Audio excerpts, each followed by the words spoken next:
Quan duermo, no duermo.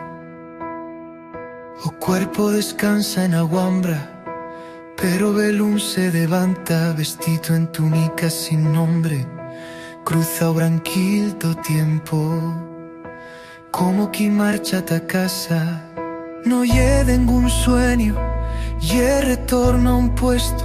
Todo tiempo lle múltiple, y as posibilidad cantan a coro.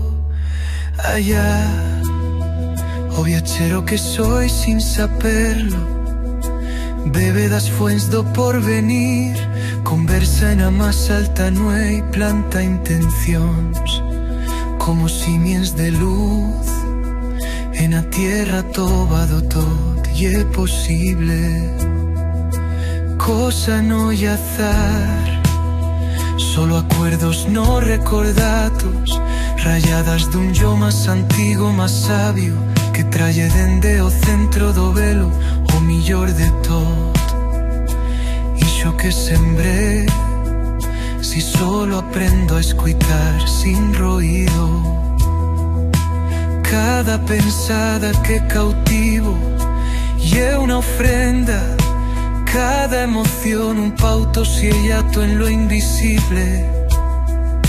A vida no lle paso una línea y un tapiz que teixemos entre dos espuendas de existencia. Una son dormita, una atra inmensamente despierta, viachando en lo infinito. Y asinas, cada nuelle una portalada, cada silencio una clau, cada barruntada una letra portiata por o viachero dende o país sagrato.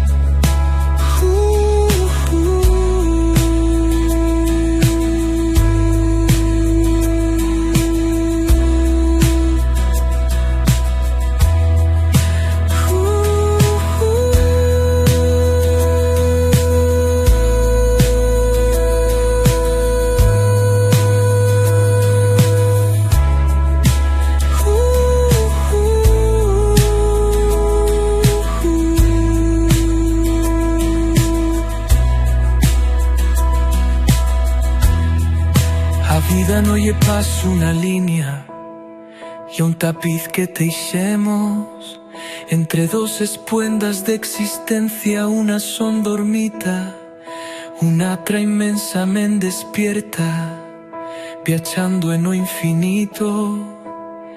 Y asinas, cada nuelle una portalada,